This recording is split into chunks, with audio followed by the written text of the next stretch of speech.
Magic morning. The magic morning. മാജിക്കിന്റെ 2242 zoom മീറ്റിംഗിലേക്ക് എല്ലാവരെയും വളരെ സന്തോഷത്തോടെ ഇൻവൈറ്റ് ചെയ്യുന്നു. ഇന്നത്തെ നമ്മുടെ topic points and choices shaping your tomorrow. ഞാൻ ഓഡിബിൾ ആണല്ലോ അല്ലെ? ആണ്.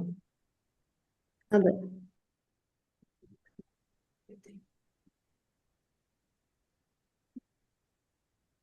അപ്പൊ ഈ ടോപ്പിക് കേട്ടപ്പോ ആർക്കെങ്കിലും എന്തെങ്കിലും ഐഡിയ വന്നിട്ടുണ്ടോ നമ്മൾ ഇന്ന് എന്തിനെ പറ്റിയാണ് ഡിസ്കസ് ചെയ്യാൻ പോകുന്നതെന്ന്?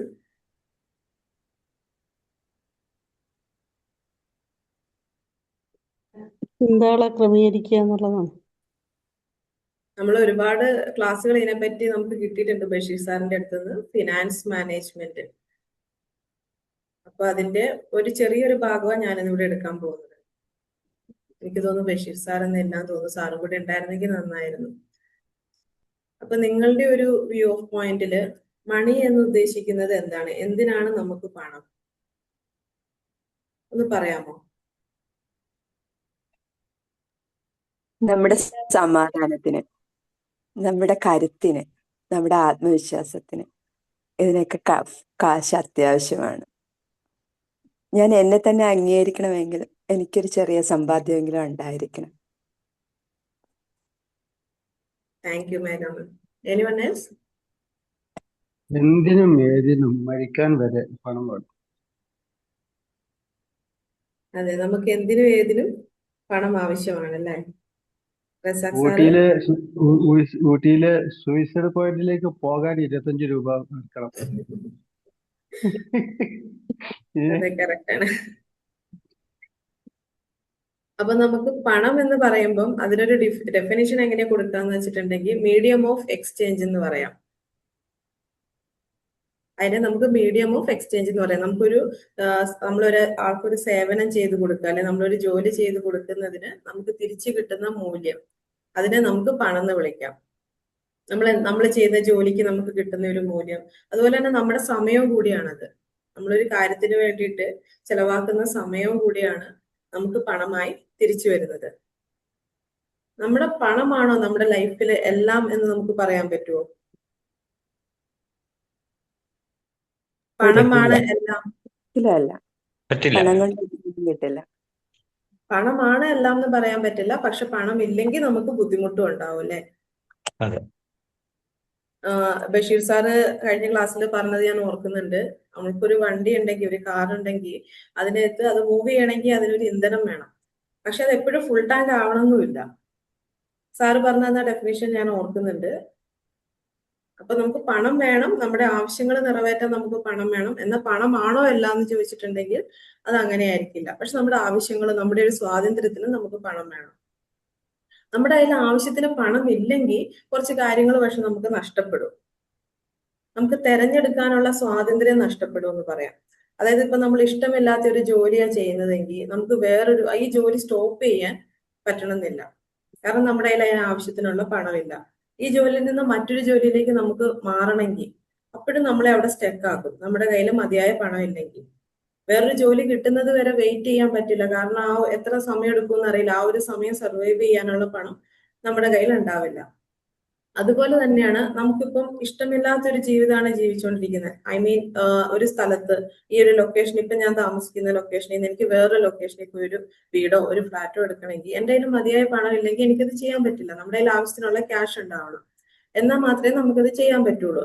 അപ്പൊ നമ്മുടെ ആ ഒരു ചൂസ് ചെയ്യാനുള്ള ഓപ്ഷൻസ് വളരെ കുറവായിരിക്കും. നമ്മുടെ കയ്യിലുള്ള മിതമായ പൈസയും കൊണ്ട് നമ്മൾ എങ്ങനെയാണ് ജീവിക്കാൻ എന്നുള്ളതായിരിക്കും നമ്മൾ അന്നേരം പ്ലാൻ ചെയ്യുന്നുണ്ടാവുക. ഇഷ്ടമില്ലാത്ത കാര്യങ്ങൾ ചെയ്യേണ്ടി വരും. നമുക്ക് ഇഷ്ടമുള്ള ഒരു ഡ്രസ്സ് വാങ്ങാൻ പറ്റില്ല, ഇഷ്ടമില്ലാത്ത സ്ഥലത്തു നിന്ന് നമുക്ക് മാറി താമസിക്കാൻ പറ്റില്ല.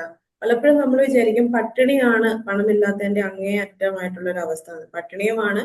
അതുപോലെ തന്നെ നമുക്ക് തിരഞ്ഞെടുക്കാനുള്ള സ്വാതന്ത്ര്യം നഷ്ടപ്പെടുക, ഇഷ്ടമില്ലാത്ത കാര്യങ്ങളോട് നമുക്ക് നോ പറയാൻ പറ്റൂല. ബഷീർ സാർ ജോയിൻ ചെയ്തിട്ടുണ്ട്. Thank you Basheer sir. അടുത്തത് നമുക്ക് സമയം. കാശ് ഉണ്ടാക്കാൻ വേണ്ടി നമുക്ക് വേറൊരു വഴി അറിയില്ലേ. നമ്മൾ ഈ ചെയ്യുന്ന ജോലി അത് ഓവർ ടൈം ചെയ്യേണ്ടി വരും, നമുക്ക് വീക്കെൻഡ് വർക്ക് ചെയ്യേണ്ടി വരും, നമുക്ക് തന്നിരിക്കുന്ന ടൈമിനേക്കാൾ കൂടുതൽ സമയം നമ്മൾ വർക്ക് ചെയ്യേണ്ടി വരും. അങ്ങനെ നമ്മൾ വർക്ക് ചെയ്യുമ്പോൾ നമ്മുടെ ഫാമിലി ടൈമാണ് അവിടെ റെഡ്യൂസ് ആവുക. പലരും ചിലപ്പോൾ അവരുടെ കുട്ടികൾ വളരുന്നത് അവർക്ക് കാണാൻ പറ്റൂല. ആ ഒരു വളർച്ച അവർക്ക് ആസ്വദിക്കാൻ പറ്റില്ല. ഫാമിലിയോടൊപ്പം നല്ലൊരു സമയം അവർക്ക് സ്പെൻഡ് ചെയ്യാൻ പറ്റില്ല. കാരണം അവർ എമൗണ്ട് ഉണ്ടാക്കാൻ വേണ്ടിയിട്ടുള്ള കഷ്ടപ്പാടിലായിരിക്കും. കാരണം അവർക്ക് ആ ഒരു വഴിയേ അറിയുള്ളൂ. ആ ഒരു ജോലിയിൽ കൂടുതൽ സമയം ഇൻവെസ്റ്റ് ചെയ്തിട്ട് കൂടുതൽ പണം ഉണ്ടാക്കുക. അതുപോലെ തന്നെ പണം ഇല്ലെങ്കിൽ നമ്മുടെ ബാധ്യതകളൊക്കെ തീർക്കാൻ വേണ്ടിയിട്ട് നമ്മുടെ ലൈഫിലെ ഏറ്റവും വിലപ്പെട്ട സമയം തന്നെ നമുക്ക് കൊടുക്കേണ്ടി വരും. നമ്മുടെ കയ്യിൽ വേറെ ഓപ്ഷൻ ഉണ്ടാവില്ല നേരം. അതാണ് രണ്ടാമത്തെ കാര്യം. പിന്നെ നമുക്ക് പറയാൻ പറ്റുക നമ്മുടെ ഒരു എന്താ മെഡിസിൻ, അല്ലെങ്കിൽ നമുക്കൊരു അസുഖം വരുമ്പോൾ ഉള്ള ചികിത്സ.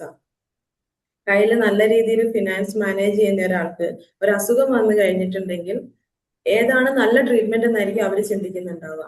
ഏതാ നല്ല ട്രീറ്റ്മെന്റ് എനിക്ക് എടുക്കാൻ പറ്റുകയെന്ന്. പക്ഷെ നമ്മുടെ കയ്യിൽ മതിയായ ക്യാഷ് ഇല്ലെങ്കിൽ അപ്പൊ നമ്മൾ ചിന്തിക്കുന്നുണ്ടാവുക ഈ ട്രീറ്റ്മെന്റിന് എത്ര രൂപയാവും. അപ്പൊ കുറഞ്ഞ പൈസക്കുള്ള ട്രീറ്റ്മെന്റ് എന്താണോ അതിനകത്തേക്ക് പോവുക, അല്ലെങ്കിൽ പൈസ കുറവ് എവിടെയാണോ അതിനകത്തേക്ക് നമ്മൾ ഫോക്കസ് ചെയ്യേണ്ടി വരും. അതും അല്ലെങ്കിൽ നമ്മൾ മറ്റൊരാളുടെ കയ്യിൽ നിന്ന് കടം വാങ്ങേണ്ടി വരും.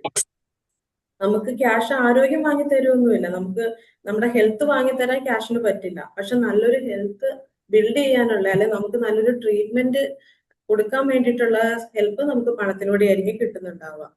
അപ്പൊ നമ്മുടെ കയ്യിൽ ആവശ്യത്തിനുള്ള പണം ഇല്ലെങ്കിൽ നല്ലൊരു ട്രീറ്റ്മെന്റ് നമുക്ക് എടുക്കാൻ പറ്റാതെ വരും. പിന്നെ അടുത്തതെന്ന് പറയുന്നത് നമ്മുടെ കുട്ടികൾക്ക് വരുന്ന നഷ്ടങ്ങളാണ്. നല്ലൊരു എഡ്യൂക്കേഷൻ കൊടുക്കാൻ ചിലപ്പം പേരൻസ് സ്ട്രഗിൾ ചെയ്യുന്നുണ്ടാവും. എഡ്യൂക്കേഷൻ നമുക്ക് കൊടുക്കാൻ പറ്റും. നമുക്കറിയാം ഇപ്പൊ കേരളത്തിൽ ഫ്രീ എഡ്യൂക്കേഷൻ ഉണ്ട്. പക്ഷെ അവർ ആഗ്രഹിക്കുന്ന ഒരു കോഴ്സ്, എനിക്ക് ഈ കോഴ്സാണ് പഠിക്കണം എന്ന് പറയുമ്പോൾ നമ്മുടെ കയ്യിൽ ആവശ്യത്തിനുള്ള പണം ഇല്ലെങ്കിൽ നമുക്ക് ആ കോഴ്സ് ഒരു പക്ഷെ അവർക്ക് പ്രൊവൈഡ് ചെയ്യാൻ പറ്റില്ല. അങ്ങനെ വന്നു കഴിയുമ്പോൾ നമ്മുടെ വിദ്യാഭ്യാസത്തിന് ഒരു എന്താ പറയാ ഹയർ എഡ്യൂക്കേഷൻ ഒക്കെ പോകുമ്പോൾ അതൊരു ബുദ്ധിമുട്ടായിട്ട് വരും. നമുക്ക് പൈസ ഇല്ലാത്തതുകൊണ്ട് നമ്മൾ ആരും കഴിവില്ലാത്തവരായി മാറുന്നൊന്നുമില്ല. പക്ഷെ കഴിവ് വളർത്താനുള്ള ചില ഓപ്പർച്യൂണിറ്റീസ് നമുക്ക് നഷ്ടമാകും നമ്മുടെ കയ്യിൽ ആവശ്യത്തിനുള്ള പൈസ ഇല്ലെങ്കിൽ. പിന്നെ ഉള്ളത് പീസ് ഓഫ് മൈൻഡ് ആണ്. നമുക്ക് പറയണേ മനസ്സമാധാനം എന്ന് പറയാം. നമ്മുടെ കയ്യിൽ ആവശ്യത്തിനുള്ള എമൗണ്ട് എപ്പോഴും അക്കൗണ്ടിൽ ഉണ്ടെങ്കിൽ നമുക്ക് അനാവശ്യമായിട്ട് ഒരിക്കലും ടെൻഷൻ അടിക്കേണ്ടി വരില്ല. അല്ലെങ്കിൽ നമുക്കറിയാം ഒരു പീരീഡ് കഴിഞ്ഞ് കഴിയുമ്പോൾ വീടിന്റെ വാടക കൊടുക്കണം, റെന്റ്, ബില്ലുകൾ അടയ്ക്കണം, കുട്ടികളുടെ ഫീസ് കൊടുക്കേണ്ടി വരും. ആ ഫീസ്, ഈ ഫീസ്, മറ്റേ ബില്ല് എന്നൊക്കെ പറഞ്ഞ ഒരുപാട് ബില്ലുകൾ വരും. ഇത് നമ്മളൊന്ന് ട്രാക്ക് ചെയ്ത് കൊണ്ടുപോകുമ്പോഴായിരിക്കും നമ്മുടെ വീട്ടിൽ വേറെ എന്തെങ്കിലും ഒരു എമർജൻസി നമ്മുടെ വീട്ടിലോ ഫാമിലിയിലോ വന്നു കഴിഞ്ഞാൽ കംപ്ലീറ്റ് പ്ലാനിങ്ങും അതോടെ തകരും. കാരണം നമുക്ക് വേറൊരു പ്ലാനും ഇല്ല. ഈ കയ്യിൽ അക്കൗണ്ടിലുള്ള എമൗണ്ട് മാത്രമാണ് നമുക്ക് ആകെപ്പാടെ യൂസ് ചെയ്യാൻ അറിയത്തുള്ളൂ. അങ്ങനെ വന്നു കഴിയുമ്പോൾ നമ്മുടെ എല്ലാ ഒരു പ്ലാനിങ്ങും അവിടെ നഷ്ടപ്പെടും. അക്കൗണ്ടിൽ കാശില്ലാതെ വന്നു കഴിയുമ്പോൾ നമുക്കൊരു വലിയൊരു ടെൻഷൻ ആയിരിക്കും ഉണ്ടാവുക. ചെറിയ പ്രശ്നം പോലും നമുക്ക് അന്നേരം ഒരു വലിയ പ്രശ്നങ്ങളായിട്ട് തോന്നുന്ന പോലെ തോന്നും. അടുത്തത് ഇപ്പൊ നമുക്ക് ഒരാളെ സഹായിക്കണമെങ്കിൽ നമുക്ക് സഹായിക്കാനുള്ള മനസ്സ് എല്ലാവർക്കും ഉണ്ടാവും. എല്ലാവരെയും സഹായിക്കണം എന്നുണ്ട്, പേരൻസിന്, സുഹൃത്തുക്കൾക്ക്. പിന്നെ നമ്മുടെ നാട്ടിൽ എന്തെങ്കിലും ഒരു ആവശ്യം വരുമ്പോൾ എല്ലാവർക്കും ആഗ്രഹം ഉണ്ടാവും എമൗണ്ട് കൊടുക്കണം എന്നുള്ളത്. പക്ഷെ ഇതിന് നമ്മുടെ പക്കൽ ആവശ്യത്തിനുള്ള പൈസ വേണം. സഹായിക്കാനുള്ള മനസ്സ് മാത്രം ഉണ്ടായാൽ പോരാ, പക്ഷെ അത് ചെയ്യാനുള്ള ആവശ്യത്തിനുള്ള പണവും കൂടി നമ്മുടെ കയ്യിൽ വേണം. പിന്നെ ഇപ്പൊ നിങ്ങള് സമ്പന്നരായ ആൾക്കാരെ നോക്കുകയാണെങ്കിൽ, നമ്മുടെ നാട്ടിൽ തന്നെ സമ്പന്നരായിട്ടുള്ള, അല്ലെങ്കിൽ നമ്മുടെ ചുറ്റുവട്ടത്തുള്ള അവരെ നോക്കുകയാണെങ്കിൽ അവരുടെ ഒരു ലക്ഷറി ലൈഫ് എന്ന് പറയുന്നത് ഒരുപക്ഷെ വീടോ കാറോ ഒന്നും ആയിരിക്കില്ല. അവർക്ക് എന്ത് ചെയ്യാനുള്ള ഒരു സ്വന്തം ലൈഫിൽ എന്ത് ചെയ്യണം എന്ന് തീരുമാനിക്കാനുള്ള ഒരു സ്വാതന്ത്ര്യമുണ്ട്. അവർക്ക് വേണമെങ്കിൽ ഇപ്പോൾ ചെയ്തുകൊണ്ടിരിക്കുന്ന ജോബ് സ്റ്റോപ്പ് ചെയ്തിട്ട് ബിസിനസ് ചെയ്യണമെങ്കിൽ ബിസിനസ് ചെയ്യാം. കാരണം അവരുടെ കയ്യിൽ അതിനുള്ള എമൗണ്ട് ഉണ്ട്. അല്ല ഇപ്പൊ അവർക്ക് ഒരു 1 വീക്ക് റെസ്റ്റ് എടുക്കണം, അല്ലെങ്കിൽ ഒരു 1 മന്ത് ഒരു ട്രാവൽ പോകണം. അങ്ങനെ ചെയ്യണമെങ്കിൽ അവർക്ക് അതിനെപ്പറ്റി ബുദ്ധിമുട്ടോടെ ചിന്തിക്കേണ്ട ആവശ്യമില്ല. കാരണം അതിനുള്ളത് അവരുടെ കയ്യിലാക്കിയിട്ടുണ്ട്. അതുപോലെ തന്നെ അവർക്ക് അവരുടെ കുടുംബത്തോടൊപ്പം സമയം ചെലവഴിക്കാൻ പറ്റുന്നുണ്ട്. ഇതൊക്കെ ആയിരിക്കും അവരുടെ ആഡംബരം. പക്ഷെ നമ്മൾ പുറത്തുനിന്ന് നോക്കുമ്പോൾ നമ്മൾ വിചാരിക്കും അവരുടെ വലിയ ബംഗ്ലാവ് പോലത്തെ വീടും അല്ലെങ്കിൽ അവർ സഞ്ചരിക്കുന്ന കാറുമായിരിക്കും അവരുടെ ആഡംബരം. പക്ഷെ ശരിക്കും കയ്യിൽ നല്ല എമൗണ്ട് ഉള്ള, നല്ല രീതിയിൽ ഫിനാൻസ് മാനേജ് ചെയ്യുന്ന ഒരാളുടെ ഏറ്റവും വലിയ ആഡംബരം എന്ന് പറയുന്നത് തിരഞ്ഞെടുക്കാനുള്ള സ്വാതന്ത്ര്യം, ചൂസ് ചെയ്യാനുള്ള, ഇഷ്ടമില്ലാത്ത കാര്യത്തിനോട് നോ പറയാൻ പറ്റും. നമുക്ക് നമ്മുടെ ലൈഫിൽ എന്തെപ്പോൾ വേണമെന്ന് തീരുമാനിക്കാനുള്ള ഒരു സ്വാതന്ത്ര്യം കൂടിയാണ് അവിടെ ഉണ്ടാവുന്നത്. പക്ഷെ പണമില്ലെങ്കിൽ ജീവിതം ഒന്നുമില്ല അങ്ങനെ പറയാൻ നമുക്ക് പറ്റില്ല. നല്ലൊരു ജീവിതം, ഈ കാര്യങ്ങളും ഈ സ്വാതന്ത്ര്യങ്ങളും ഒക്കെ ഉൾപ്പെട്ടിട്ടുള്ള നല്ലൊരു ജീവിതം വേണമെങ്കിൽ നമ്മുടെ കയ്യിൽ ആവശ്യത്തിനുള്ള പണം ഉണ്ടാവണം. അത് നമുക്ക് നന്നായി ജീവിക്കാൻ വേണ്ടിയിട്ടുള്ള പണം സമ്പാദിച്ച് അത് എങ്ങനെ ഇൻവെസ്റ്റ് ചെയ്യാം, അത് എങ്ങനെ സേവ് ചെയ്യാം, അതിനെ പറ്റിയിട്ട് നമുക്ക് കൂടുതൽ പഠിച്ച് ആ കാര്യത്തിലൂടെ നമുക്ക് ശ്രദ്ധിക്കാൻ പറ്റും. അപ്പൊ ഇതിനു മുന്നേ ഉള്ള പല ക്ലാസ്സുകളിലും നമുക്ക് ബഷീർ സാർ പറഞ്ഞു തന്നിട്ടുണ്ട് എങ്ങനെയാണ് നമ്മൾ എമൗണ്ടിനെ ഡിവൈഡ് ചെയ്യേണ്ടത് എന്നുള്ളത്. അപ്പൊ നമുക്ക് ഒരു മാസം സാലറി വന്നു കഴിയുമ്പോൾ ആ സാലറിനെ നമ്മൾ എങ്ങനെയാണ് ഡിവൈഡ് ചെയ്ത് നമ്മുടെ ഒരു ആവശ്യങ്ങൾക്ക് വേണ്ടി യൂസ് ചെയ്യേണ്ടത്. അതിന് നമുക്ക് ഗോൾഡൻ റൂൾ എന്ന് പറയാം, 50-30-20% റൂൾ എന്ന് പറയും. അതെങ്ങനെയാന്ന് വെച്ചിട്ടുണ്ടെങ്കിൽ നമ്മുടെ കയ്യിലുള്ള പൈസയിലെ 50% പൈസ നമ്മൾ നമ്മുടെ നീഡ്സിന് വേണ്ടിയിട്ടാണ് ഉപയോഗിക്കുന്നത്. അതായത് ഒരു മാസം നമുക്ക് ഒഴിവാക്കാൻ പറ്റാത്ത ചെലവുകളുണ്ടാവും, നിർബന്ധമായിട്ട് നമുക്ക് വേണ്ട ഒരു എമൗണ്ട്. നമ്മുടെ വീട്ടിലേക്കുള്ള ആവശ്യങ്ങള്, റെന്റ്, അതുപോലെ തന്നെ ഫുഡ്, അങ്ങനെയുള്ള കാര്യങ്ങൾ, അതായത് ഒഴിവാക്കാൻ പറ്റാത്ത ബില്ലുകൾ, ചിലപ്പോൾ വൈഫൈന്റെ ബില്ല് ഉണ്ടാവാം, അല്ലെങ്കിൽ നമുക്ക് ഒരിക്കലും ഒഴിവാക്കാൻ പറ്റാത്ത ബില്ലുകൾ, അതെല്ലാം നമുക്ക് ഈ നീഡ്സിൽ പെടുത്താം. അതിനുവേണ്ടി നമ്മൾ 50% എമൗണ്ട് മാറ്റി വെക്കേണ്ടി വരും. പിന്നെ വരുന്ന 30% എന്ന് പറയുന്നത് വാണ്ട്സ് എന്ന് പറയാം. അങ്ങനെയുള്ള നമ്മൾ ചെയ്യുന്ന യാത്രകള്, പിന്നെ നമ്മൾ എന്താ പറയാ, ഒരു ഫിലിമിന് പോവാണെങ്കിൽ, പിന്നെ ഒരു ഷോപ്പിങ്ങിന് പോവാണെങ്കിൽ, അതിനൊക്കെ നമുക്കൊരു 30% മാറ്റി വെക്കാം. പിന്നെ വരുന്ന ഒരു 20% നമ്മൾ സേവ് ചെയ്യാൻ വേണ്ടിയിട്ട് മാറ്റി വെക്കേണ്ടതാണ്. അത് നമുക്കിപ്പം ഇൻവെസ്റ്റ്മെന്റ് ആവാം, അല്ലെങ്കിൽ നമ്മുടെ എമർജൻസി ഫണ്ടായിട്ട് മാറ്റി വെക്കാം. എനിക്ക് തോന്നുന്നു ഇതിനെ പറ്റിയിട്ടൊക്കെ നമുക്ക് എല്ലാവർക്കും, ഡിമാജിക്കിൽ എല്ലാവർക്കും അറിയാവുന്ന കാര്യങ്ങളാണ്. ഇൻവെസ്റ്റ്മെന്റിനെ പറ്റി നമുക്ക് ലാസ്റ്റ് വീക്ക് ക്ലാസ് കിട്ടിയിട്ടുണ്ടായിരുന്നു, എങ്ങനെയൊക്കെ ഇൻവെസ്റ്റ്മെന്റ് ചെയ്യാം. അതുപോലെ തന്നെ എമർജൻസി ഫണ്ട്. അപ്പൊ ഇൻവെസ്റ്റ്മെന്റ് ഒക്കെ എന്ന് പറഞ്ഞിട്ടുണ്ടെങ്കിൽ എനിക്കും ഇതിനെ പറ്റിയിട്ട് അറിയത്തില്ലാത്ത ഒരാളായിരുന്നു. ഞാനിപ്പോ വീഡിയോസ് കാണും, പിന്നെ ബഷീർ സാറിന്റെ അടുത്ത് കണക്ട് ചെയ്യുന്നുണ്ടായിരുന്നു, സാറിന്റെ അടുത്ത് നിന്നുള്ള അഡ്വൈസുകൾ എടുക്കും, എങ്ങനെ എന്താ ചെയ്യേണ്ടതെന്നുള്ള. അപ്പൊ ഇൻവെസ്റ്റ്മെന്റിലേക്ക് പോകുമ്പോൾ എനിക്ക് നിങ്ങളോട് പറയാനുള്ളത്, ഒരിക്കലും ഒരു യൂട്യൂബ് വീഡിയോ കണ്ട് അല്ലെങ്കിൽ ഒരു ഏജന്റ് നിങ്ങളുടെ അടുത്ത് വന്ന് സംസാരിച്ചത് കൊണ്ട് ഇൻവെസ്റ്റ് ചെയ്യണം, ഇൻവെസ്റ്റ് ചെയ്താൽ രക്ഷപ്പെടും എന്നുള്ള ഒരു ഒറ്റ മൈൻഡിൽ ഓടിപ്പോയി ഒരുപാട് പൈസ അവിടേക്ക് ഇടരുത്. എനിക്ക് സാറിനെ കണക്ട് ചെയ്തപ്പം എനിക്ക് കിട്ടിയ വലിയൊരു ഇൻഫർമേഷൻ എന്താന്ന് വെച്ചിട്ടുണ്ടെങ്കിൽ, നമ്മളിപ്പോ ഒരാളെ അപ്രോച്ച് ചെയ്ത് എനിക്കിത് ചെയ്യണം എന്ന് ആഗ്രഹിച്ച് ഞാനിപ്പോ ഒരു ഏജന്റിന്റെ അടുത്ത് പോവാണ്, അല്ലെങ്കിൽ ഇത് ചെയ്യുന്ന ഒരു ബ്രോക്കറുടെ അടുത്ത് പോവുകയാണെങ്കിൽ അവർ കുറച്ച് ലിസ്റ്റ് തരും. അവർ പറയും, മാഡം ഇതിലിട്ടു, അടുത്ത വർഷം ആകുമ്പോഴേക്ക് ഇത്ര ഇരട്ടിയാക്കിയിട്ട് തരും, അല്ലെങ്കിൽ ഇത്ര 1,00,000 രൂപ നിങ്ങൾ തന്നിട്ടുണ്ടെങ്കിൽ 1,50,000 രൂപയായിട്ട് ഇതിൽ നിന്ന് നമുക്ക് റിട്ടേൺ വരും. അതായിരിക്കും അവർ സംസാരിക്കുന്ന കാര്യം. പക്ഷെ ബഷീർ സാർ പറഞ്ഞു തന്നത്, ഫസ്റ്റ് എൻ്റെ അടുത്ത് ചോദിച്ച ക്വസ്റ്റ്യൻ നിനക്ക് എമർജൻസി ഫണ്ട് ഉണ്ടോ എന്നുള്ളതാണ്. സെക്കൻഡ് തിങ്, നിനക്ക് മെഡിക്കൽ ഇൻഷുറൻസ് ഉണ്ടോ?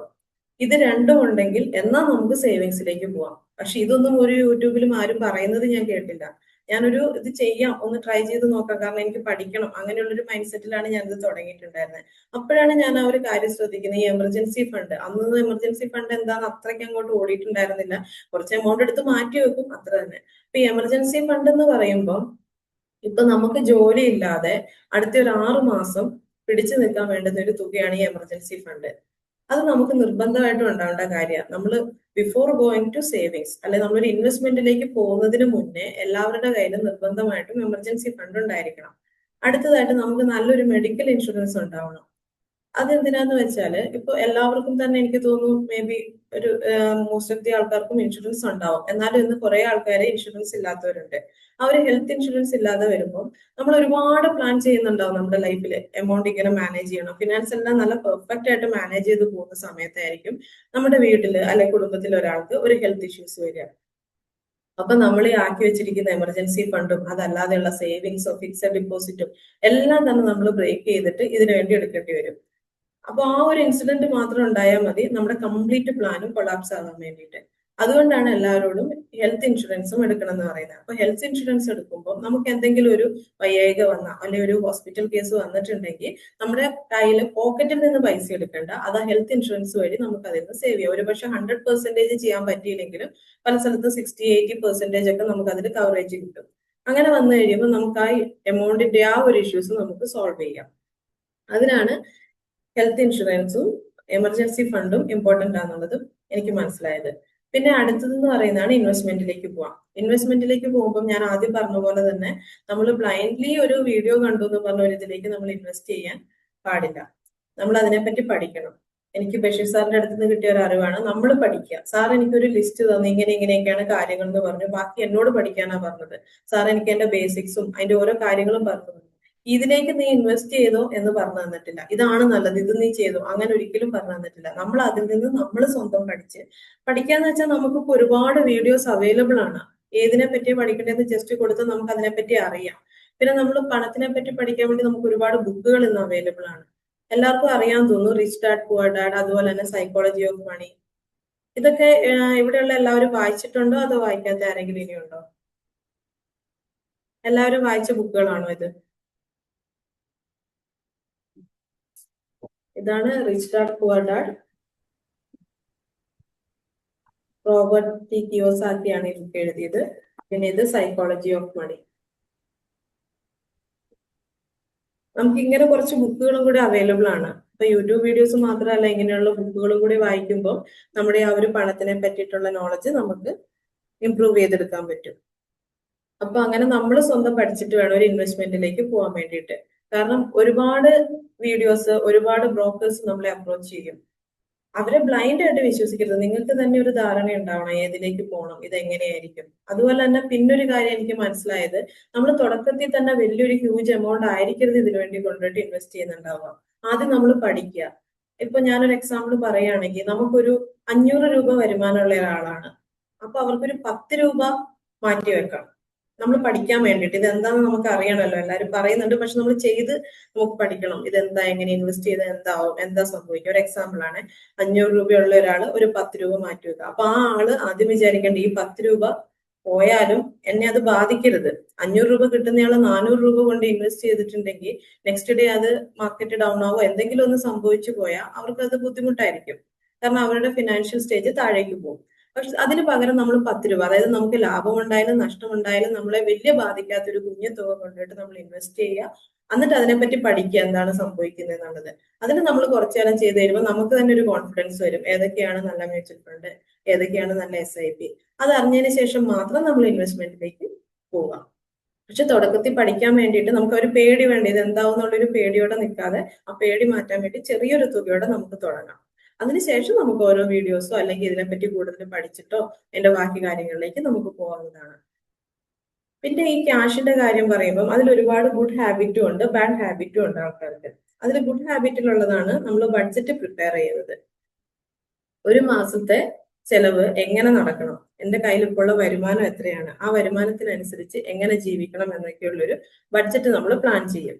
അത് നല്ലൊരു ഗുഡ് ഹാബിറ്റിൽ വരുന്നതാണ്. അതുപോലെ തന്നെ നമ്മൾ ഇൻവെസ്റ്റ്മെന്റ് ചെയ്യുന്നത്, എല്ലാവരും എമർജൻസി ഫണ്ട് സേവ് ചെയ്ത് വെക്കുന്നത്, അത് നമ്മുടെ ഒരു ഗുഡ് ഹാബിറ്റിൽ വരുന്നതാണ്. പിന്നെ നമുക്കറിയാം, എപ്പോഴും നമ്മുടെ എക്സ്പെൻസ് എന്ന് പറയുന്നത് income minus savings is equal to expense എന്നായിരിക്കണം. പക്ഷെ എല്ലാവരും നേരെ തിരിച്ചായിരിക്കും ചെയ്യുന്നുണ്ടാവുക. ഇവൻ ഞാനും ചില സമയത്ത് അങ്ങനെയാണ്, ഇൻകം വന്ന പാടെ എക്സ്പെൻസിനുള്ളതാണ് ആദ്യത്തെ ലിസ്റ്റ് എഴുതുക, ലാസ്റ്റ് ആയിരിക്കും സേവിങ്സിലേക്ക് പോവുക. അത് ഞാൻ ചേഞ്ച് ചെയ്യാൻ എന്താ പറയുക ട്രൈ ചെയ്തുകൊണ്ടിരിക്കുന്ന ഒരു കാര്യമാണ്. നമുക്കൊരു എമൗണ്ട് കയ്യിലേക്ക് വരുമ്പോൾ ആദ്യം അതിൽ നിന്ന് നമ്മൾ എത്ര സേവ് ചെയ്യണം എന്നുള്ളത് എമൗണ്ട് മാറ്റി വെക്കുക. അതിനുശേഷം മാത്രമാണ് നമ്മൾ എക്സ്പെൻസിലേക്ക് പോകേണ്ടത്. പിന്നെ ഞാൻ ഈ പറഞ്ഞതുപോലെ ലേൺ അബൌട്ട് ഫിനാൻസ്, എങ്ങനെയാണ് ഇതിന്റെ ഒരു എന്താ പറയാ പണത്തിന്റെ അല്ലെങ്കിൽ ഫിനാൻസിന്റെ ഒരു മനഃശാസ്ത്രം എന്നൊക്കെ നമുക്ക് പറയാം. അതെന്താണ്, അത് എങ്ങനെയാണ് വർക്ക് ചെയ്യുന്നത് എന്നുള്ളത് മനസ്സിലാക്കുക. പിന്നെ നമ്മളെല്ലാവരും ഒരു ലൈഫ് ഇൻഷുറൻസ് അങ്ങനത്തെ കാര്യങ്ങളൊക്കെ എടുത്താൽ അത് നല്ലതായിരിക്കും. ഇപ്പൊ ഞാൻ നേരത്തെ പറഞ്ഞ പോലെ ഫാമിലിയിൽ ഒരു എമർജൻസി വരുമ്പോൾ നമുക്ക് സ്ട്രഗിൾ ചെയ്യാതെ ആ ഒരു മൊമെന്റ് നമുക്ക് കവർ ചെയ്യാൻ വേണ്ടിയിട്ട് അത് സാധിക്കും. പിന്നെ ഇതിനകത്ത് കുറച്ച് ബാഡ് ഹാബിറ്റ് ഉണ്ട്. എല്ലാത്തിനും നമുക്കൊരു പോസിറ്റീവും ഉണ്ടാവും, ഒരു നെഗറ്റീവും ഉണ്ടാവും. ബാഡ് ഹാബിറ്റ്സ് എന്ന് പറയുമ്പോൾ നമ്മൾ നമ്മുടെ ചുറ്റുവട്ടത്തേക്ക് തന്നെ നോക്കിയാൽ മതി. ഞാൻ നേരത്തെ പറഞ്ഞല്ലോ, ഒരു ധനികനായിട്ടുള്ള ഒരു നല്ലൊരു എന്താ പറയാ മില്യണർ ആയിട്ടുള്ള ഒരാളുടെ അവരുടെ ഒരു ലക്ഷറി എന്ന് പറയുന്നത് നമ്മൾ പുറത്തുനിന്ന് കാണുമ്പോൾ കാണുന്ന വീടോ കാറോ ആയിരിക്കില്ല. അവർക്ക് എന്തും അവരുടെ ലൈഫിൽ ചൂസ് ചെയ്യാനുള്ള ഒരു ഫ്രീഡം ഉണ്ടാവും. അതുപോലെ തന്നെ ഒരു മെഡിക്കൽ എമർജൻസി വന്നാൽ ഏറ്റവും ബെസ്റ്റ് ട്രീറ്റ്മെന്റ് ആയിരിക്കും അവർ എടുക്കുന്നുണ്ടാവുക. അതൊക്കെയാണ് അവരുടെ ലക്ഷറി. പക്ഷെ നമ്മളിവിടെ എസ്പെഷ്യലി നമ്മളിപ്പോ കേരളത്തിലേക്ക് നോക്കുകയാണെങ്കിൽ എങ്ങനെയാണ് നമ്മൾ മലയാളികൾ ഫിനാൻസ് മാനേജ് ചെയ്യുന്നത്? നമ്മൾ ഫിനാൻസ് മാനേജ് ചെയ്യുകയല്ല ചെയ്യുന്നത്. ഒരു ജോലി കിട്ടിയാൽ അപ്പൊ തന്നെ നമ്മളൊരു ലോണാണ് ആദ്യം എടുക്കുക. ഈ ലോൺ എന്തിനാന്ന് വെച്ചിട്ടുണ്ടെങ്കിൽ ചിലപ്പോൾ ഇൻവെസ്റ്റ്മെന്റിനോ വേറൊരു കാര്യത്തിനോ ഒന്നും ആയിരിക്കില്ല. അത് എപ്പോഴും ഒരു വീട് വെക്കാൻ വേണ്ടിയിട്ടായിരിക്കും. മലയാളിക്ക് എപ്പോഴും ഒരു ക്രേസ് ആയിട്ടുള്ള സംഭവമാണ് ഈ വീട് എന്ന് പറയുന്നത്. ഇപ്പൊ എന്റെ ചില ഫ്രണ്ട്സ് ഒക്കെ ഇവിടുന്ന് കേരളത്തിലേക്ക് വന്ന് തിരിച്ചു വന്നു കഴിയുമ്പോൾ ഇവര് പറയും, നിങ്ങൾ മലയാളികൾ എന്തൊരു പണക്കാരാ, കാരണം ഇവര് പോകുന്നതെല്ലാം നാഷണൽ ഹൈവേന്റെ 2 വശത്തുള്ള വീടുകളാണ് കാണുന്നത്. അവർക്ക് ഇഷ്ടം പോലെയാണ്. അവര് വീട് എന്ന് പറയുന്നത് അത്രയും ഭയങ്കര സംഭവമായിട്ടാണ് പണിയുന്നത്. അതുപോലെ തന്നെ നമ്മുടെ ഒരു ചുറ്റുപാടാണെങ്കിലും കോട്ടിയാടൊക്കെ ഭയങ്കരമായിട്ടൊരു ആഡംബരമായിട്ട് ലക്ഷറി ലൈഫിലാണ് നമ്മൾ പോയിക്കൊണ്ടിരിക്കുന്നത്. അതെന്താന്ന് വെച്ചാൽ നമ്മൾ എപ്പോഴും വിചാരിക്കുന്നത് ഇത് നന്നായി ഇരുന്നാലാണ് ശരിയാവുള്ളൂ. ഇപ്പൊ വീട് വേണോ വേണ്ടയോ എന്നുള്ളത് ശരിക്കും ഇന്നത്തെ കാലത്ത് ഒരു കോൺട്രവേഴ്സി ടോപ്പിക്കാണ്. കാരണം ഒരു വിഭാഗം പറയുന്നു വീട് ആവശ്യമില്ല, കാരണം അതിൽ നിന്ന് നമുക്ക് അസറ്റ് ഒന്നും ജനറേറ്റ് ചെയ്യാൻ പറ്റത്തില്ല. മറ്റൊരു വിഭാഗം പറയുന്നു വീട് അത്യാവശ്യമാണ്. ഒരു മനുഷ്യൻ എന്ന് പറഞ്ഞാൽ അവൻ ആദ്യം വേണ്ടത് വീടാണ്. അത് നമുക്ക് 2 രീതിയിൽ എടുക്കാം, കാരണം അത് 2 ഇമോഷൻസ് ആണ്. കാലങ്ങളായി വാടകയ്ക്ക് താമസിക്കുന്ന ഒരാൾക്ക് സ്വന്തം ഒരു വീട് വേണം എന്നുള്ളത് അവനെ സംബന്ധിച്ച് ഏറ്റവും വലിയൊരു ആഗ്രഹമായിരിക്കും. പിന്നെ മറ്റൊരു വിഭാഗമുണ്ട്, അവര് ഇപ്പൊ സാധാരണ ഒരു വീട്ടിലായിരിക്കും നിൽക്കുക. അപ്പൊ നമ്മൾ നോക്കുമ്പോൾ ചുറ്റുമുള്ള എല്ലാവരും വലിയ വലിയ വീടുകൾ പണിയും. ഇപ്പൊ ഞാൻ എന്റെ നാട്ടിലെ കാര്യങ്ങൾ തന്നെ എടുക്കുകയാണെങ്കിൽ ഞാനൊരു 15 വർഷം മുന്നേ എന്റെ വീട്ടിൽ നിന്ന് പോരുമ്പോൾ ഉള്ള അവസ്ഥയല്ല ഇപ്പൊ അവിടുത്തെ അവസ്ഥ. നമ്മൾ പോകുമ്പം രണ്ട് വശവും നമുക്ക് ആ നാട് കംപ്ലീറ്റ്ലി മാറി. എല്ലായിടത്തും വീടുകളുടെ പൊക്കം കൂടി, അതായത് 2 നില 3 നില അണ്ടർഗ്രൗണ്ട് വിത്ത് സ്വിമ്മിംഗ് പൂള് അങ്ങനെയൊക്കെയുള്ള രീതിയിലേക്ക് വന്നു. അപ്പൊ ഞാൻ അന്നേരം ചിന്തിച്ചിട്ടുണ്ട്, ഇത് എവിടെ നിന്നാണ് ഈ സോഴ്സ് ഓഫ് ഇൻകം ഇത്രയും വലിയൊരു വീട് പണിയാൻ? കാരണം പണിയെടുക്കുന്ന ആൾക്കാരല്ലേ അവിടുത്തെ കാര്യങ്ങളൊക്കെ ചെയ്ത കരാറുകാരൊക്കെ ഇങ്ങനെ പറയുന്നതൊക്കെ ഇത് 40 ലക്ഷത്തിന്റെ വീടാ, ഇത് 50 ലക്ഷത്തിന്റെയാ, തൊട്ടടുത്ത് 1 കോടിയുടെ വീടുണ്ട്. അപ്പൊ ഇതൊക്കെ ചെയ്യാൻ വേണ്ടി ചിലർക്ക് അവർക്ക് ചിലപ്പോൾ ആവശ്യത്തിനുള്ളത് ഉണ്ടാവും. എല്ലാ സംഭവങ്ങളും അവരുടെ കയ്യിൽ നമ്മൾ ഈ പറഞ്ഞ എല്ലാ കാര്യങ്ങളും സെക്യൂർ ആക്കി വെച്ചിട്ടായിരിക്കും അവർ ചെയ്യുന്നുണ്ടാവുക. പക്ഷെ ഇത് കാണുന്ന മറ്റൊരു സാധാരണക്കാരൻ ചെയ്യുന്നത്, അവർക്ക് അത്രയും വലിയ വീടുണ്ട്, അപ്പൊ പിന്നെ എനിക്ക് അതിന്റെ കുറച്ചെങ്കിലും വേണ്ട, ഒന്നുമില്ലെങ്കിൽ എനിക്കൊരു ജോലി ഉള്ളതല്ലേ, നമ്മളൊരു ജോലിക്കാരാകുമ്പോൾ നമ്മുടെ വീടിന് അതിന്റെ ഒരു പവർ വേണ്ടേ, ആ രീതിയിലായിരിക്കും ലോൺ എടുത്ത് വീട് പണിയുന്നുണ്ടാവുക. ഇതിൽ വീണ്ടും 2 കാര്യങ്ങളുണ്ട്. ചിലര് സ്ഥലമുള്ള സ്ഥലത്തായിരിക്കും വീട് പണിയുക. അപ്പോഴാണ് ഇത് ഈ 40 ലക്ഷത്തിലും 50 ലക്ഷത്തിലും നിൽക്കുന്നത്. ഒന്ന് ഇമാജിൻ ചെയ്ത് നോക്ക്, സ്ഥലം ഇല്ലാത്ത ഒരാള് സ്ഥലം വാങ്ങി വീട് വെക്കാൻ അപ്പൊ എത്ര രൂപയാവും? ഒരു സ്ഥലം വാങ്ങുമ്പോൾ അതിനും അതിൻ്റെതായ എമൗണ്ട് ആവും. മലയാളിനെ സംബന്ധിച്ച് ഒരു വീട് വെച്ച് ആ വീടിന്റെ മുന്നിൽ ഒരു കാറ് വാങ്ങി ജീവിക്കുന്ന ജീവിതമാണ് ഏറ്റവും ധനികരായിട്ടുള്ളവർ ജീവിക്കുന്നത് പോലെ അവര് ഇമാജിൻ ചെയ്യുന്നത്. പക്ഷെ ഈ പറഞ്ഞ ആൾക്കാർക്ക് ഒരു എമർജൻസി ഫണ്ട് ഉണ്ടാവണമെന്നില്ല, നല്ലൊരു ഹെൽത്ത് ഇൻഷുറൻസ് ഉണ്ടാവണമെന്നില്ല, അതുപോലെ തന്നെ ഇൻവെസ്റ്റ്മെന്റും ഉണ്ടാവണമെന്നില്ല. ഇതിനെ പറ്റിയിട്ടൊക്കെ ചിലപ്പോൾ സീറോ നോളജ് ആയിരിക്കും. അത് നമ്മുടെ ഒരു സോഷ്യൽ നോമൊക്കെ ആയിട്ട് കണക്ട് ചെയ്തിട്ടുള്ള കാര്യമാണ്. അത് നമ്മൾ വിചാരിക്കുന്നത് ഇങ്ങനെ ചെയ്താലാണ് നമ്മുടെ അടിപൊളി ലൈഫ്. പിന്നെ വേറെ രീതി പറയുകയാണെങ്കിൽ ഷോ ഓഫ് എന്ന് പറയാം. ഈ ഗാഡ്ജറ്റ്സ് വാങ്ങിക്കൂട്ടുന്ന ഒരു രീതി. ചില ആൾക്കാർക്ക് ഇലക്ട്രോണിക് ഗാഡ്ജറ്റ്സിനോട് ഭയങ്കര ഒരു ഇഷ്ടം ഉണ്ടാവും. ഇപ്പൊ നമ്മുടെ മമ്മൂട്ടിയൊക്കെ പോലുള്ള ആൾക്കാര് എന്ത് സാധനം മാർക്കറ്റിൽ റിലീസ്, അതായത് ഒരു സംഭവം ഇന്ന് റിലീസ് ആയാല്, ഫോൺ ആയിക്കോട്ടെ സ്മാർട്ട് വാച്ച് എന്താണെങ്കിലും അത് ആദ്യം പർച്ചേസ് ചെയ്യാൻ മമ്മൂട്ടി എന്നാ പറയാം. നമുക്കറിയാം മമ്മൂട്ടി ഒരിക്കലും EMI എടുത്തിട്ടല്ല അതൊന്നും വാങ്ങാം. അതിനാവശ്യത്തിന് അദ്ദേഹം സമ്പാദിച്ചു വെച്ചിട്ടുണ്ട്, അതിൽ നിന്നായിരിക്കും വാങ്ങുന്നുണ്ടാവുക. അതുപോലെ തന്നെ ഇപ്പൊ നമ്മൾ ഓഫീസിലെ കാര്യങ്ങളൊക്കെ എടുക്കുകയാണെങ്കിൽ നമ്മുടെ മാനേജറുടെ കയ്യില് ഐഫോൺ ഉണ്ടാവും, അല്ലെങ്കിൽ തൊട്ടടുത്തുള്ള കൊളീഗിന്റെ കയ്യിൽ ഐഫോൺ ഉണ്ടാവും. അപ്പൊ പിന്നെ നമുക്കൊരു ആഗ്രഹം വരും, ഞാൻ ഇത്രയും നാളെയല്ലേ വർക്ക് ചെയ്യുന്നത്, എനിക്കിതൊരു ഐഫോൺ ഇല്ലല്ലോ. അപ്പൊ നമ്മൾ ഒരു ഐഫോൺ എടുക്കണം എന്ന് വിചാരിച്ച് ലോൺ എടുക്കുന്നു, ക്രെഡിറ്റ് കാർഡ് യൂസ് ചെയ്യുന്നു, ഐഫോൺ വാങ്ങുന്നു. നമ്മുടെ കയ്യിൽ നിന്ന് നല്ലൊരു എമൗണ്ട് പോകുന്നുണ്ട്. പക്ഷെ ഇതൊക്കെയാണ് നമ്മൾ വിചാരിക്കുന്ന ലക്ഷറി. നല്ലൊരു ഫോൺ ഉണ്ടാവുക, വീട്, കാറ്, ഗാഡ്ജറ്റ്സ് ഉണ്ടാവുക, ഇതിനെയൊക്കെയാണ് നമ്മൾ ലക്ഷറി ആയിട്ട് പൊതുവെ മലയാളികൾ കണ്ടുകൊണ്ടിരിക്കുന്നത്. ഇതിപ്പോ വേറൊരു എക്സാമ്പിൾ ഞാൻ പറയുകയാണെങ്കിൽ, എന്റെ കൂടെയുള്ളൊരു തമിഴ് ഫ്രണ്ട് ഉണ്ട്.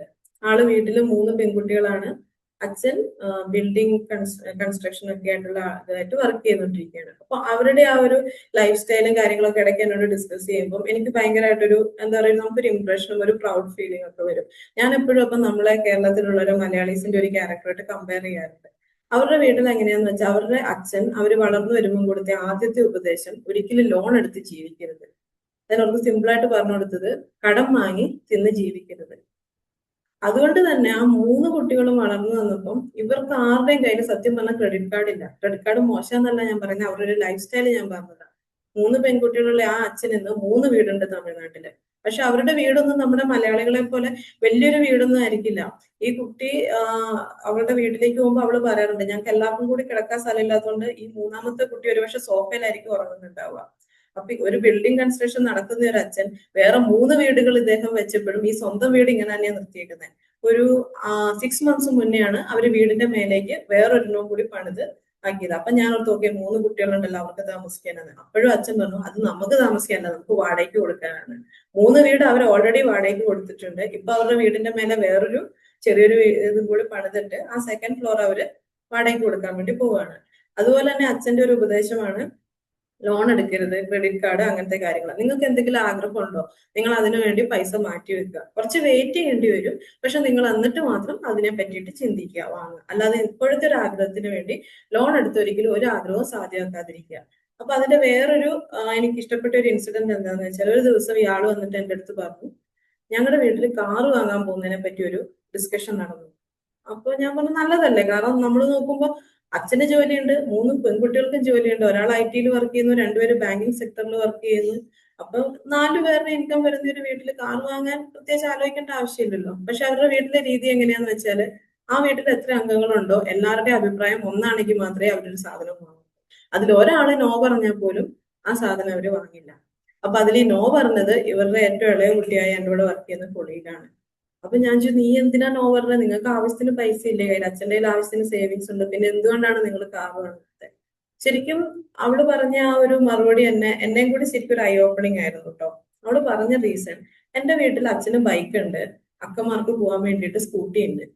ഞങ്ങൾ ഈ 5 പേരും കൂടി ഒരുമിച്ച് പുറത്തു പോകുന്നത് വർഷത്തിൽ 1, മാക്സിമം 2.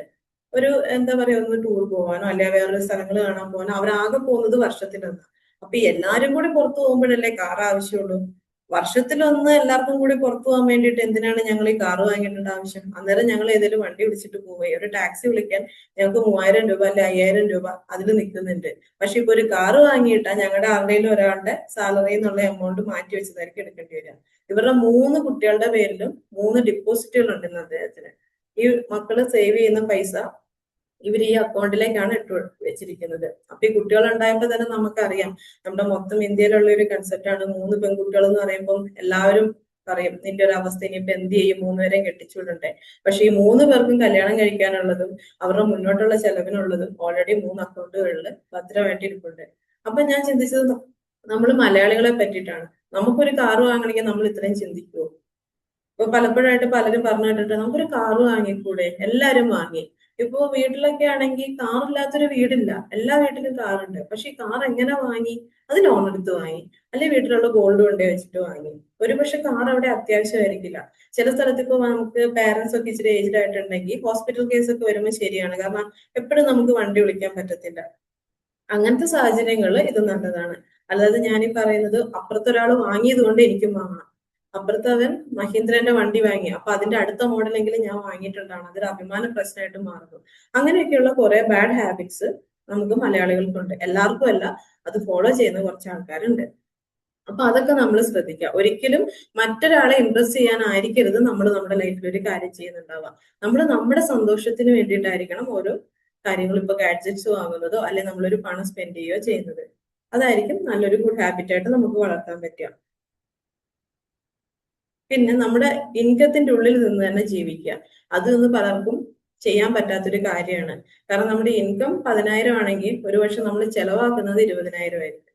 അതിനൊന്ന് നമ്മളെ ഒത്തിരി ഹെൽപ്പ് ചെയ്യുന്ന ഒരു സാധനമാണ് ക്രെഡിറ്റ് കാർഡ്.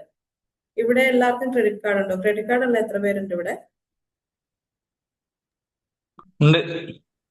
മണി സാറിനുണ്ട് അല്ലേ? ബഷീർ സാറിനുണ്ടാവോ?